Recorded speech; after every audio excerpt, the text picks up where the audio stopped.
नारायण नारायण नारायण शिव नारायण नारायण नारायण शिव नारायण नारायण नारायण शिव नारायण नारायण शिव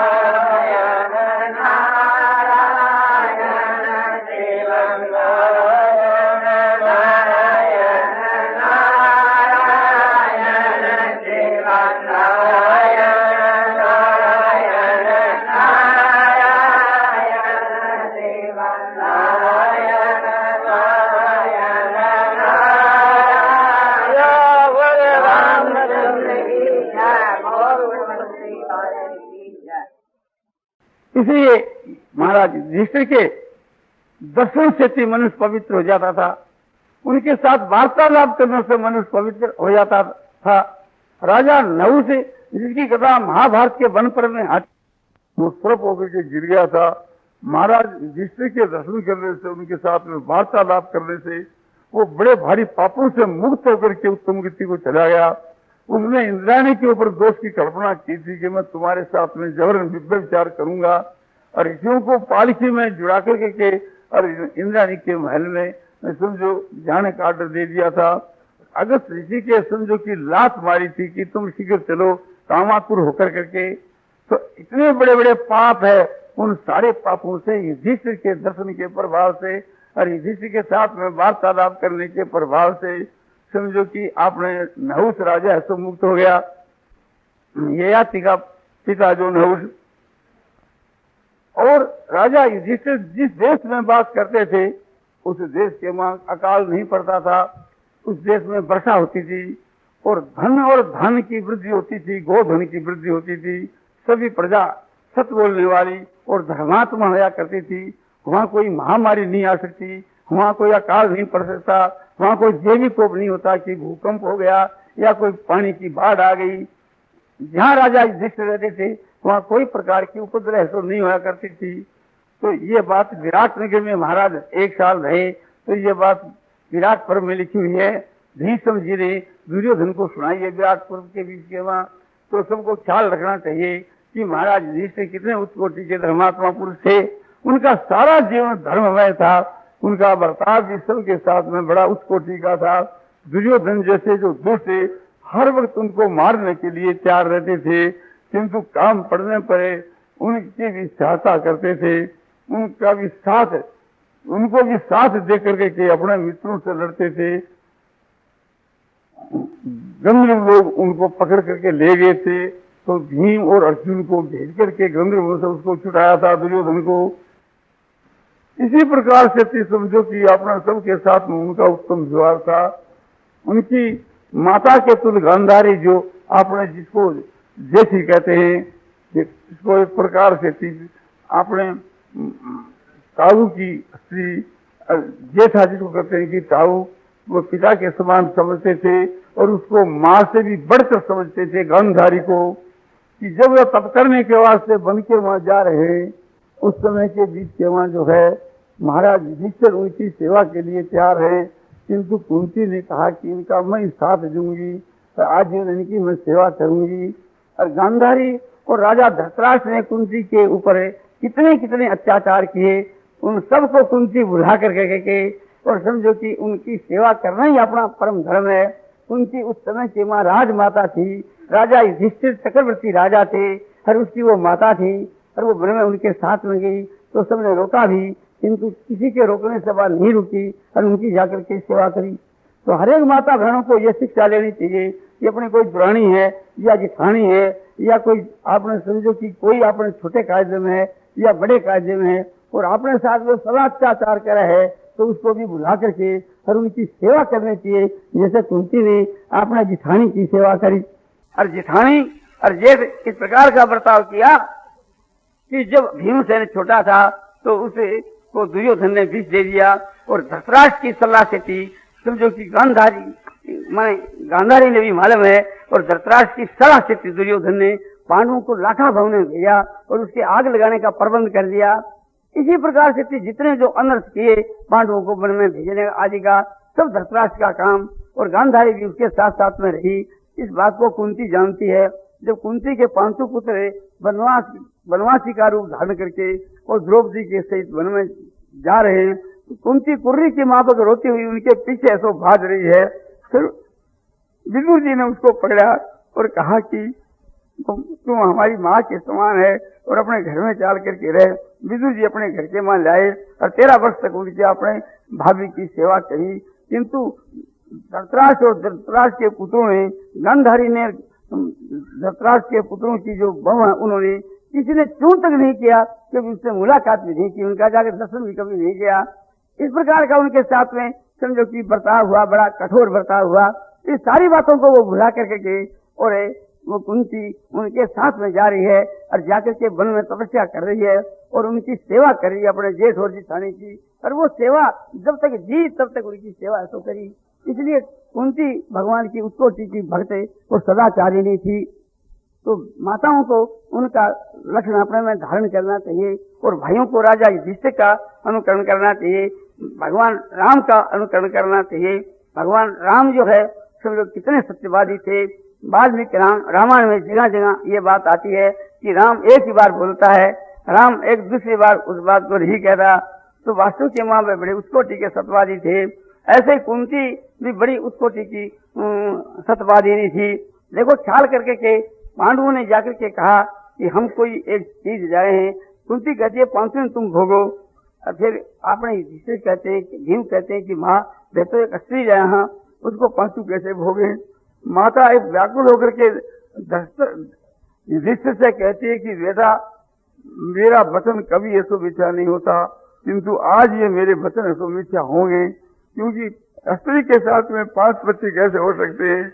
युधिष्ठिर ने कहता तुम कोई बात की चिंता मत करो, ये लोक विरुद्ध है, शास्त्र विरुद्ध है, किंतु आपकी आज्ञा का हम पालन करेंगे, आपके वचन को मिथ्या नहीं होने देंगे। इनके साथ हम 5 मिलकर के विवाह करेंगे। जो लोक विरुद्ध शास्त्र विरुद्ध जाकर राजा समझो कि द्रुपद को कहा कि इनके साथ हम सब ब्याह करेंगे। द्रुपद ने कहा कि नहीं, जिसने मत भेजा है ये तुम्हारा बिचला भाई, इसके साथ में मैं इनकी शादी करूंगा, सबके साथ में नहीं। तो दोनों तरफ तनातनी हो गई, लड़ाई की तैयारी हो गई। तो उस समय में वेद व्यास जी प्रकट हुए, बिना बुलाए ही अंतर्यामी ठहरे हुए तो, और प्रकट होकर के राजा द्रुपद को एकांत में ले गए और ले जाकर के कहा कि राजन इस विषय में आपको विरोध नहीं करना चाहिए, इन 5 के साथ तुम्हारी लड़की को ब्याह दो। अरे बोलो आज तक ऐसी बात नहीं हुई कि 5 के साथ लड़की का विवाह मैं कैसे कर दूं। बोले इनको तुम पहचानते हो कि नहीं। बोले मैं नहीं पहचानता। बोले ये 5 पांडव है। बोले पांडव तो राखा भवन में जल करके भस्म हो गए थे।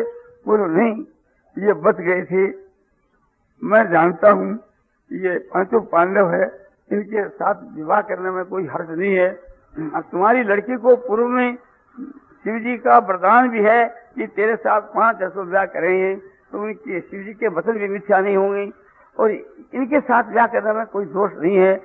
राजा युधिष्ठिर ने अपनी माँ को कह भी दिया है। इस प्रकार वेदव्यास जी के समझाने पर उन्होंने वो बात मंजूर करी। उसके साथ में 5 का ब्याह हुआ द्रौपदी के साथ में। अब कहना यह है कि हर एक बात के बाद दुर्योधन और धृतराष्ट्र इसे पांडवों के साथ में बुरा व्यवहार करते थे, कुंती के साथ में बुरा व्यवहार करते थे, किंतु वही कुंती इसके साथ में कैसा उत्तम व्यवहार करती है, पांडव युधिष्ठिर कैसा उत्तम व्यवहार करते हैं। और अर्जुन का भी ऐसा उस कोटि का व्यवहार था। अर्जुन के व्यवहार के बीच के माँ बहुत आश्चर्य की बात है, सो हम देखते हैं पुस्तकों के बीच के माँ महाभारत का सभा पर देखो आप, जिस समय के बीच के माँ दुर्योधन की विजय हो गई है और द्रौपदी का चिर उतारा जा रहा है, उस समय में दुर्योधन जो है सो अर्जुन से पूछता है कि भाई अर्जुन, मैं एक बात तुम्हारे को पूछता हूँ, तुम्हारा भाई युधिष्ठिर जुए खेला और सब कछु हार गया, किंतु हार के बीच के वहाँ धन हार सकता है और मनुष्यों की बाजी कोई धरनी कोई कायदे की बात नहीं। तो तुम लोग ये कह दो कि युधिष्ठिर राज हार गया, ठीक है, किंतु हम लोग भाइयों के ऊपर उनका कोई अधिकार नहीं था कि दाव में रख देवें। तो तुम लोगों को हम सबको दास भाव से छोड़ देते हैं। दास भाव से छोड़ सकते हैं। तो उस समय के बीच के वहां इतना लोभ देने पर भी अर्जुन वहां लोभ में नहीं आए। अर्जुन ने कहा कि हे दुर्योधन, हमारे ज्येष्ठ भ्राता भाई जो युधिष्ठिर है वे हमारे मालिक है, हमारे सर्वस्व है, हमारा सब का शरीर उसके समर्पण है, वह चाहे दाव में रखो, जो इच्छा हो तो करो। युधिष्ठिर बाजी हमारी धरती और हम हार गए तो हमको सब मंजूर है, हम एक प्रकार से दास भाव को प्राप्त हो गए तो हम सदा दास होकर के रहेंगे, इसके लिए कोई चिंता की बात नहीं। किंतु हम झूठ कैसे कह दें कि युधिष्ठिर का हमारे ऊपर अधिकार नहीं, वे हमारे को जो में दाव में रख दिया तो उनकी बात सबको हमको मंजूर है। चुप हो गया दुर्योधन सभा के बीच के वहां। पर अर्जुन का साहस देखना चाहिए, इतना लोभ देने पर भी अर्जुन लोभ में नहीं आए। और जिस समय के वहां धृतराष्ट्र और वन में जा रहे हैं उस समय के बीच के वहां विदुर जी के हाथ धृतराष्ट्र ने यह बात को आई कि अंत में अब शेष समय में जा रहा हूं, तो मैं जाने के समय में अपरिमित जो धन है, समझो अश्वारी है और कपड़ा है, नगद है, भोजन है, मैं अपने जो मर गए हैं उनके लिए श्राद्ध करूं और भी दान दूं और मैं यज्ञ करूं, उसकी लिमिट नहीं हुए, मेरी इच्छा हो जिस प्रकार से खुले दिल मैं ऐसा करूं। तो आकर के विदुर जी ने कहा, ये सुनकर के भीमसेन ने उसी वक्त कह दिया, बोले नहीं ऐसा नहीं हो सकता, तुम्हारे बेटे का राज नहीं है, ये तो तुम परिमित कर सकते हो, 1 लाख रुपया 2 लाख रुपया बतला दो, लिमिट बतला दो, बस इतनी बात कही। इतने पर युधिष्ठिर एकदम आपने बोले कि विदुर जी ये भीमसेन जो है सो मूर्ख है और इसका कोई अधिकार नहीं है, आप जो आकर संदेशा मुझको दिया इसको बीच में बोलने का क्या अधिकार है, इस वास्ते ये मूर्ख है, इसकी बात धृतराष्ट्र के पास नहीं कहना। और मैं आपको जो कहता हूँ वो बात आप सुनो ध्यान दे करके, और वो हमारे पिता के तुल्य जो धृतराष्ट्र है उससे कह देना। हमारा ये कहना है कि अर्जुन का और मेरा दोनों का जो कुछ राज पर अधिकार है वो सब आपका है, और अर्जुन का शरीर, मेरा शरीर, हमारे अधिकार की चीज जो कुछ है सब आपके आत्म समर्पण और सब चीज समर्पण, हमारी आत्मा भी समर्पण, चाहे हम लोगों को भी दान दे जाओ, चाहे हमारा राज भी दान दे जाओ। और अर्जुन को पूछ लो इसको यह बात स्वीकार है कि नहीं। अर्जुन से पूछा क्यों अर्जुन? अर्जुन ने कहा कि प्रभु महाराज युधिष्ठिर जो कुछ कहते हैं उसमें मेरी सम्मति है, धृतराष्ट्र को कह देना कि जो कुछ युधिष्ठिर कहते हैं वो मेरी सम्मति से ही कहते हैं। तो कितना बड़ा त्याग है, ख्याल करना चाहिए। धृतराष्ट्र के बर्ताव की तरफ बिल्कुल ध्यान नहीं देते हैं और अपना जो साधु व्यवहार है ऐसा ही उनके साथ में व्यवहार करते हैं। तो ये बात आपको बताई धार्मिक पड़ेगी। और सदाचार के विषय की जो बात है हमारे शास्त्रों में जगह जगह लिखी हुई, माने समझो धर्म शास्त्रों के बीच के वहाँ वे तो धर्मशास्त्र जी मनवारी, और समझो कि हमारे इतिहास और पुराणों के बीच के वहाँ, और गीता में भी समझो कि सदाचार की बातें कूट कूट करके भरी है। आप देखिए गीता के समझो कहीं तो ऐसा है कि एक श्लोक को मानने से कल्याण हो जाता है और कहीं 2-3 श्लोकों के साथ में संबंध है। गीता के बीच के वहाँ समझो कि हमारे जो सदाचारों का विषय है बड़े विस्तार के साथ तो नहीं, किंतु मध्यम वृत्ति से या यूं समझो संक्षेप से ही कहे हैं। गीता की 16वें अध्याय के आरंभ के 3 श्लोकों के बीच के वहाँ सदाचार की व्याख्या जो है समझो भगवान तो कहते हैं संक्षेप से ही कही, किंतु अपने लिए तो वो विस्तार से ही है। वहाँ बतलाया है अभयं सत्व संशुद्धि ज्ञान योग व्यवस्थिति दानं दमस्त यज्ञ से स्वाध्याय अर्जुन अहिंसा सत्यम क्रोध त्याग शांति पैसुनम दया भूते सुलोलुम मार्गं धीर चापलम तेज क्षमा धृति सोते मद्रोहो नातिमानिता भवंती कंपदम देवी ममिजातस्य भारत। ये 3 श्लोक है और इसमें 26 से धर्म के लक्षण सब बताए। तो ये जिसमें होए वो देवी संपदा रहा है, और देवी संपदा मुक्ति के लिए है। जो आदमी मुक्ति को जाने वाला है, समझो कि भगवान के परम को धाम को जाने वाला है, उसमें ये 26 बात पहले आ जाती। तो ये 26 बात का रोज पाठ करना चाहिए, इसका अर्थ समझ करके अपने बुद्धि के माइंड को धारण करना चाहिए और धारण करके उसके अनुसार आचरण करना चाहिए, फिर जिससे उसका कल्याण हो सकता है। इसमें कोई भी शंका की बात नहीं है। तो क्या है कि अभयं सत्व संशुद्धि ज्ञान योग व्यवस्थिति, ये तीन जो बात है आधे श्लोक में, ये तीन इतनी बलवान है कि एक मुक्ति को देने वाली चीज है। अभयं माने निर्भयता, आपने समझो कि किसी को भय नहीं करे। जो आदमी पाप करता है कोई भय करता है, और जो पाप नहीं करता उसको तीनों लोकों में कहीं ही भय नहीं है। जो खुद अभय है और दूसरों को भी अभय देता है, किसी की हिंसा नहीं करता, किसी को दुख नहीं देता, न तो दूसरों को दुख देता है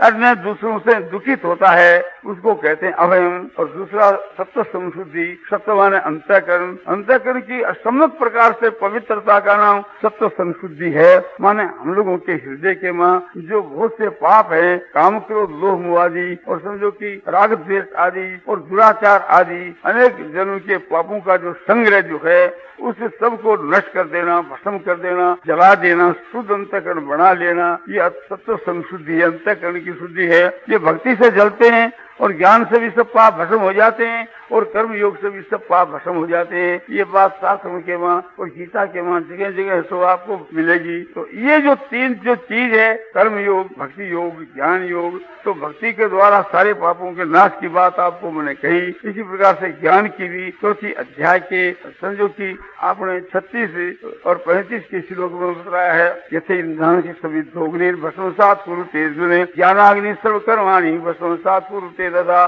भगवान कहते हैं कि जिस प्रकार से प्रज्वलित जो अग्नि है वो सारे इंद्र को भस्म कर देता है, इसी प्रकार से ज्ञानाग्नि सारे पापों को भस्म कर देता है। और भी कहा है कि अभिषेक पापे वे सर्वे वे पाप कृतमें सर्वज्ञान पलवे नहीं हुआ वर्जिनम संत।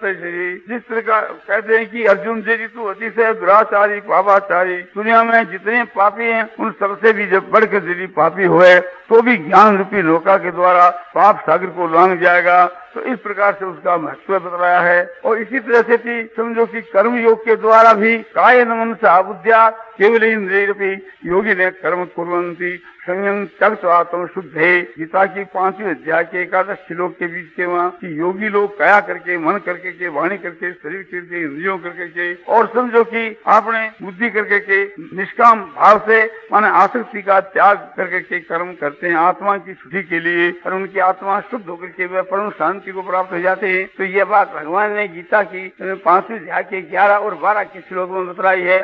इसी प्रकार से सारे शास्त्र हमारे इस बात को कह रहे हैं। तो ये बताया आपको दूसरा कि अभयं सत्व संशुद्धि और ज्ञान योग व्यवस्थिति, ये तीसरी बात है। ज्ञान माने परमात्मा का ज्ञान, परमात्मा के स्वरूप का जो ज्ञान है, उस परमात्मा का जो स्वरूप है उसमें चित्त की वृत्तियों को लगा देना वो ज्ञान योग है, और उसमें जिसकी स्थिति है वो ज्ञान योग व्यवस्थिति। दूसरी बात यह है कि परमात्मा के ज्ञान के बीच के वहाँ चित्त की वृत्तियों को लगाना, और या यूँ समझो कि ध्यान योग में स्थिति, वो एक ही बात है। और दानम माने दुखियों को अपना जो हक है, अपना जो अधिकार है, वो अपना उसको दूसरों के प्रति प्रदान करना, अन्न है, वस्त्र है, पुस्तक है, कोई भी चीज है उसको दूसरों को देना निष्काम भाव से, सात्विक भाव से, वो सात्विक दान। और दम माने एक प्रकार से समझो कि अपने इंद्रियों को अपने काबू में करना, दानम दमस यज्ञ से, और यज्ञ माने होम करना, और यज्ञ माने पंच महायज्ञ जो बताए वो उस यज्ञ के अंतर्गत है, दानम दमस यज्ञ से। और स्वाध्याय माने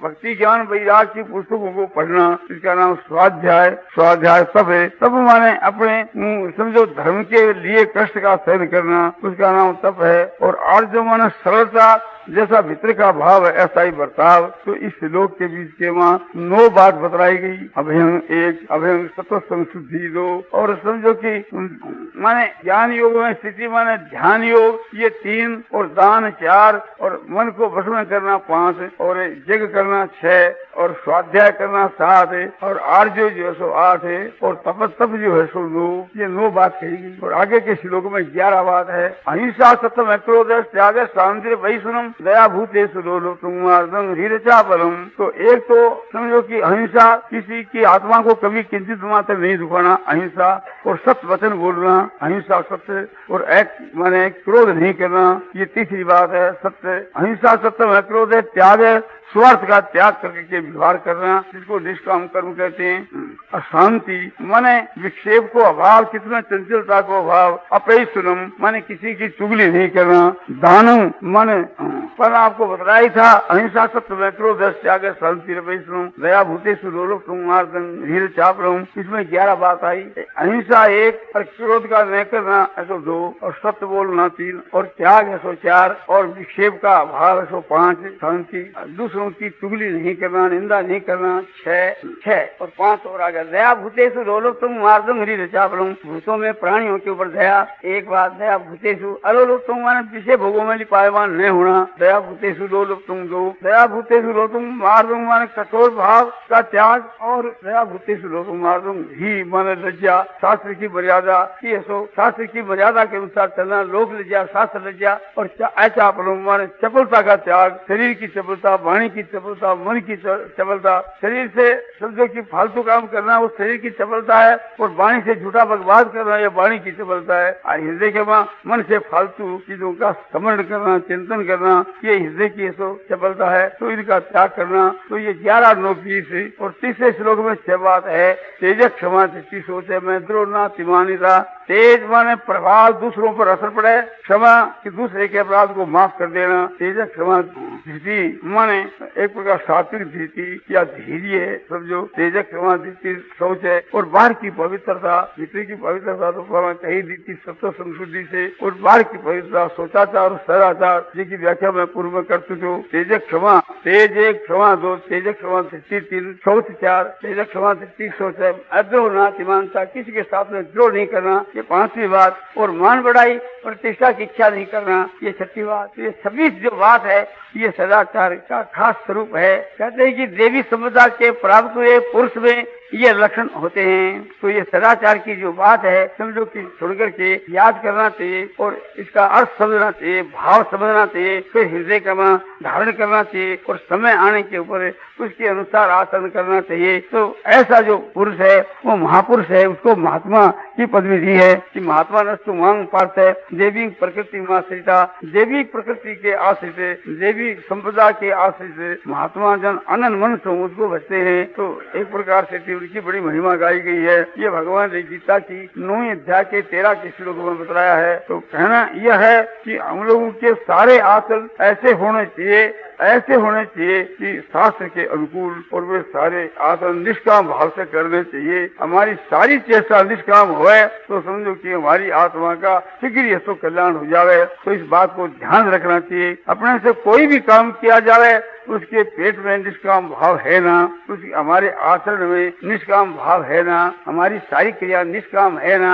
जब आपकी सारी क्रिया निष्काम होने लगेगी तो आपकी सारी क्रिया लीला के रूप में मानी जाएगी, और भगवान की लीला देखने से मनुष्य पवित्र हो जाता है। इसी प्रकार से तुम्हारी क्रिया को देख करके लोग पवित्र हो जाएंगे, दूसरे लोग तुम्हारा अनुकरण करेंगे। क्योंकि यदि यदि आचरण श्रेष्ठ है तब तक देव त्रियोजने, श्रेष्ठ पुरुष जो आचरण करता है पितृ पुरुष उसी के अनुसार चलते हैं। इस सिद्धांत के अनुसार तुम्हारी जो चेष्टा है अनुकरणीय हो जाएगी, और समझो लोगों को कल्याण करने वाली होगी। जो मनुष्य उत्तम आचरण करता है उससे उनका जो निज का कल्याण होता है वो तो होता ही है, किंतु उसके अनुसार दूसरे लोगों पर असर पड़ता है, और दूसरे लोग उसी के अनुसार समझो कि आचरण करते हैं तो उनका उद्धार हो जाता है। तो तुम्हारे उत्तम आचरण के प्रभाव से और दूसरों का जो अपना उद्धार होता है वो तुम्हारे लिए और भी समझो गौरव की बात है।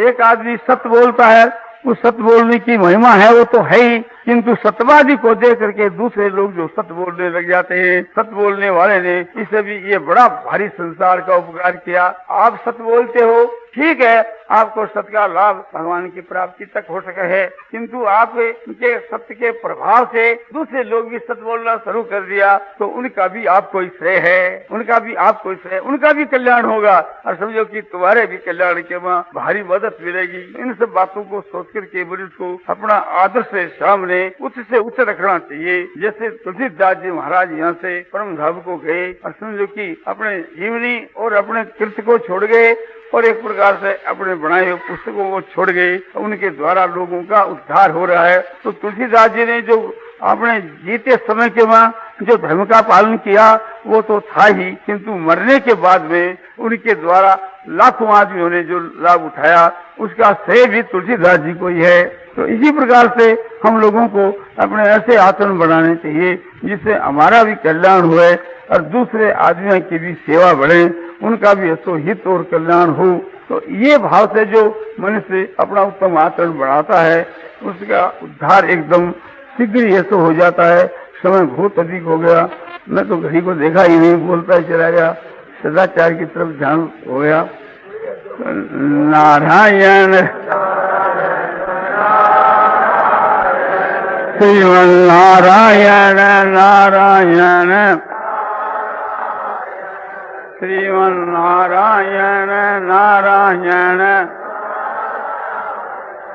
श्रीमन नारायण नारायण श्रीमन नारायण नारायण। 4:30 से 5:30 तक तो खंडानंद जी को भाषण सुनने की मेरी रुचि है। अच्छा, मैं पहले आप लेकर तो 2 से 4:30 के बीच में। ठीक है।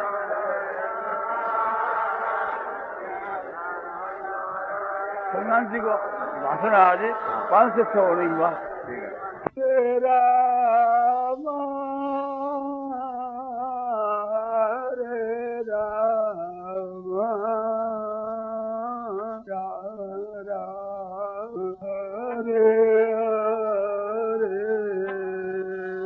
हरे राम हरे राम राम राम हरे हरे। ओ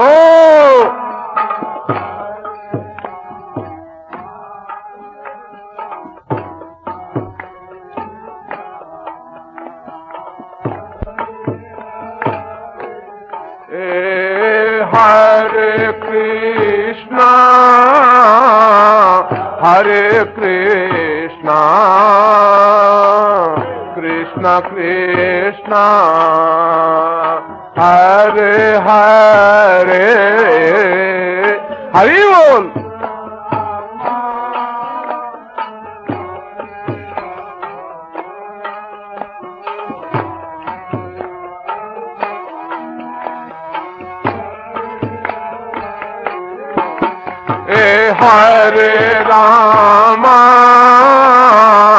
हरे राम राम राम हरे हरे।